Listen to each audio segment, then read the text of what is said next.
Okay, so I just wanted to talk a little bit about two exercises for power development for striking, whether it's a punch, palm, straight, hook, whatever. We just want to look at the overall attributes to develop good striking. This is mostly for the guys who are about to do the level 1 grading, but of course this is also for anybody and everybody who feel they might benefit from it. Okay, so the first exercise I'd like to look at is what you could call resistance band punching. You can also use a cable machine from the gym, or if you're lucky enough to have one at home, use one of those. That's basically where you have a cable that's attached to a stack of weights, and as you pull it forward, the weights go up or down, whatever. Yeah. So the drill is essentially this. You hold this in one hand, and you want to be punching off the rear foot for this one. So that means that the punching hand, the same side foot, is backwards. Okay, but we're going to look a bit more at footwork in a minute. Now, when you have it chambered in this rear position, so when it's back here ready to go, it should already be tight. Okay, like this. There should never be a point where you get slack in this. Okay, so at the moment I have this attached to a pull-up bar, chin-up bar that's in a doorway. You can jam this at the top of a doorway or on the side, or just hook the other end, which looks like this, to a door handle. Yeah. I just have one of these at the moment just to demonstrate. However, you can quite easily, in fact, fuck it, I'll use two. Double it up. Get another one, get 3, get 4 if you like, yeah? These are all different strengths, but they only vary very slightly if I'm quite honest. These are originally designed for physiotherapy, not for training, yeah? So if you want to get a good resistance out of it, double it up, and in fact I suggest that you do, yeah? So the drill is this. I have it chambered to the rear position. It's already a little bit tight here, and then, quite simply, I punch, and then I punch again, and again, and again, and again, and again. That's about it. Now, what are we aiming to do with this? Now, after a while, the more you double this up, the quicker you'll start to feel this. If you only have one, then it might take a while, but what you're aiming to do essentially is this. Knacker out this shoulder. You want to get this so tired that you can no longer do a cheat movement in this. So by cheating or by doing a rubbish punch, it's going to basically be this, a bench press, and the elbows down, you know, it's going to look bad, okay? After a while, your arm's going to get so knackered that you can't do this anymore. So even if you started off with bad form like this, eventually that elbow will start to creep up to get the maximum amount of structure behind that, and that hip will start preceding the shoulder. So that the reason we keep going and keep going and keep going is that we get to the point where even if we started punching like this, it's going to very quickly start to look like this, because you're now having to really put your body into there to make that go forward. And it's that sort of drill, okay, where you go nuts on it. You go to that point where you don't want to do any more, and then you do a bit more and a bit more, yeah?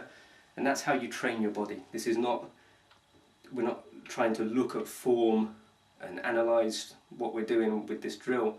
We're just training our body to punch properly.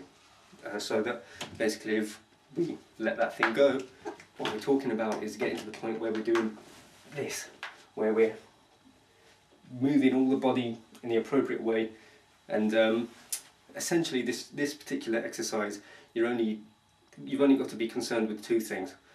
One is getting that elbow up behind the thing, which again, that will happen by itself eventually when the arm gets tired enough, and making that hip precede the shoulder. So the first thing you'll feel is the arm, the shoulder start to get tired.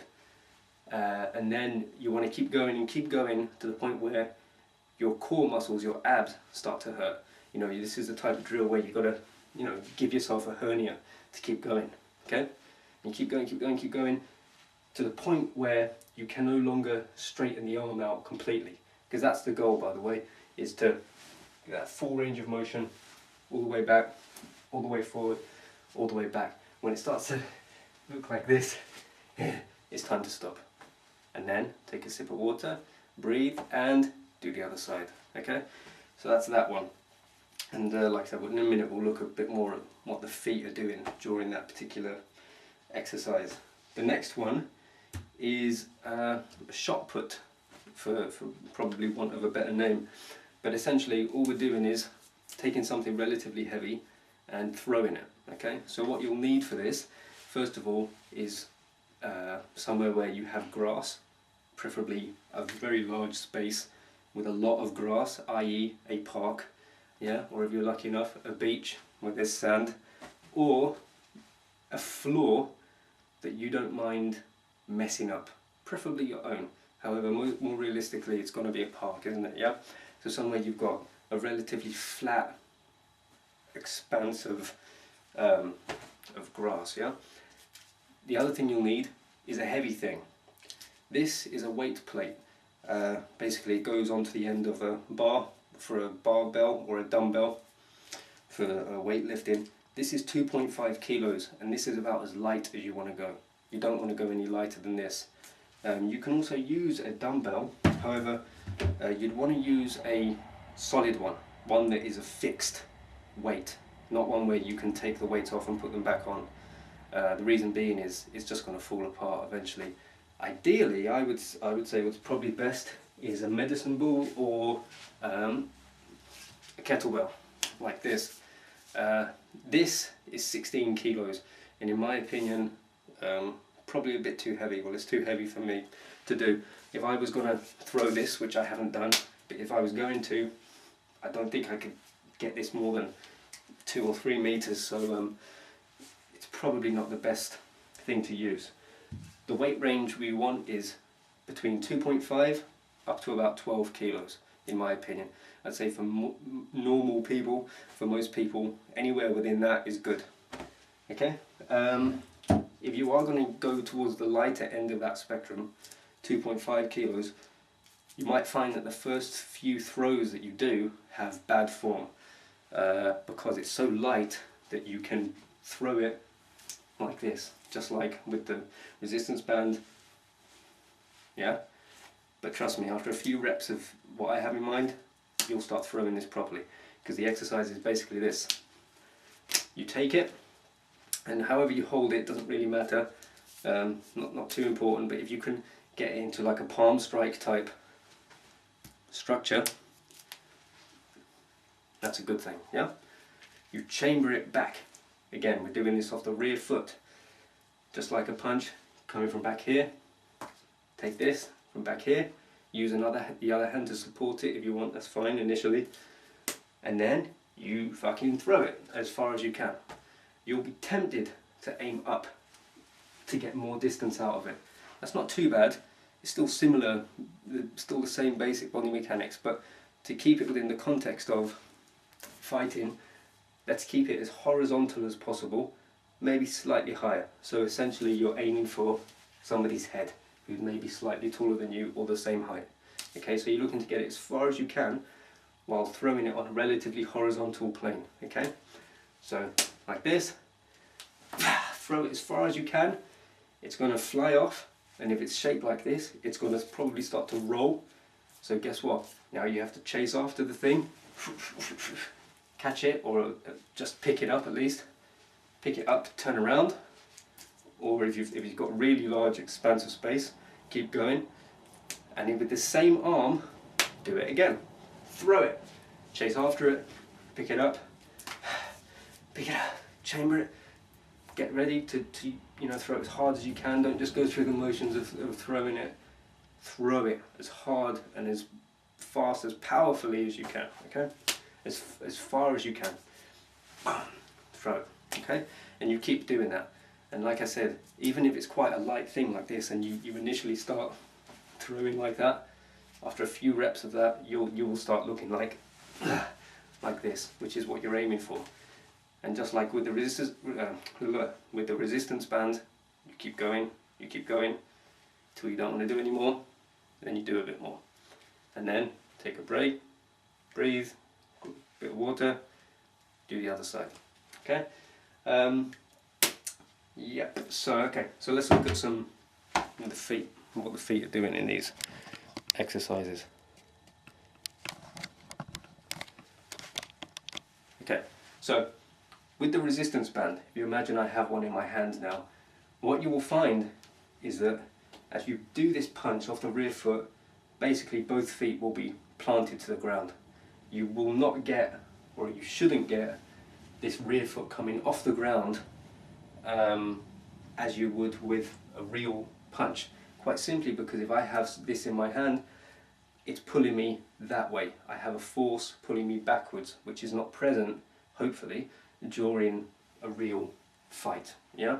So when we train punches on the focus mitts and you feel that rear foot come off the floor, that's not going to happen with this. It shouldn't do. If it is, then to be honest, you need more resistance bands, or you need to go heavier on the weight stack on the cable machine. So your feet will be planted, and you're just focusing on this hip thing, okay? Like that. With the shot put, however, when you're throwing your heavy thing, at the moment you release that object, or just after, you should end up in some sort of position like this. You should be throwing so much into that that you end up sort of, whoa, like that, okay? Quite simply because you don't have a force pulling you backwards anymore. And if you throw it and you've still got both feet nice and evenly, the weight evenly distributed on both feet, then you haven't thrown everything into that, have you? Do you know what I mean? It's because half of it's still back here when you want all of it over there. Whoosh, like that, yeah? Another final point on the shot put is that when you do throw it, when that rear foot comes off the floor, if you find yourself in this sort of upright position like this, then you're only halfway there, to be quite honest.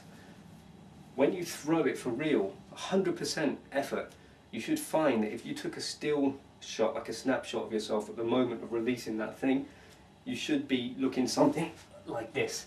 In other words, the abs should be contracting basically to the point where you're bent double slightly, yeah? That way you are putting as maximum force into that. Of course you'll only be there for a split second because you're about to run after it and do it again, but just something to bear in mind. Again, don't analyse your form, don't watch yourself when you do this. That's not this sort of drill. This isn't for your mind.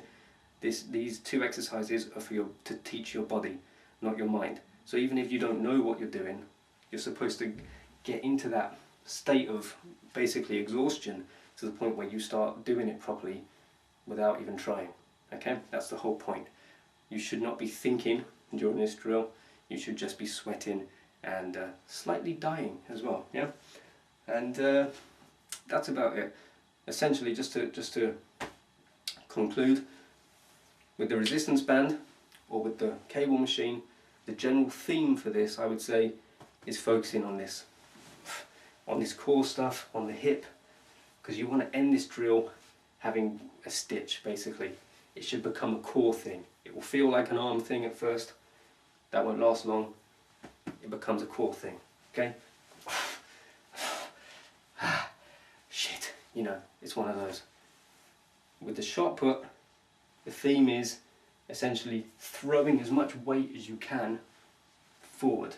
And the theme of it really is, of the shot put, is letting go. Yeah, if you think of it like that. Letting go, literally, of the object, of the weight, and letting go of this desire to control your movements all the time. You know, so rather than be robotic and try and analyze, oh, I'm going to punch like, I'm going to put my foot here, you know, forget that. let go of that in the same way you let go of the object. Because if you think of it like this is why we say throwing a punch. You throw a punch, don't you? You know, in the same way that you throw an object, because both require a letting go. You know, without wanting to get all deep and airy-fairy about it. You're in a way, you're abandoning yourself to the punch. You know, if you want to put maximum power into something, you're not going to be able to do that if you're trying to control it all the way there and all the way back. There's going to come a point where you just have to let go and throw yourself into it. Whether it's a hook or a straight, even an uppercut, if you're going to do it, even a kick, if you're going to do it hard, there comes a point where you've just got to let yourself go and put as much into it as you can. Hope that makes sense.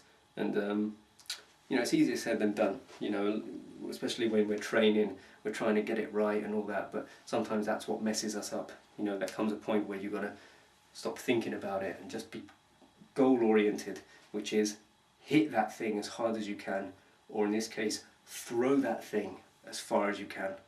You know, and once you just focus on that one thing, then you can let go of all the other stuff that sometimes holds us back and makes us, you know, become our own sort of enemy in training, because we can't generate that power, you know, whatever. So without going off on too much of a tangent, I hope that helped you. And for those of you training for the level 1 grading, please do those exercises. You know, I kindly suggest that you do it, yeah, because without it, yeah, do it. All right, that's it.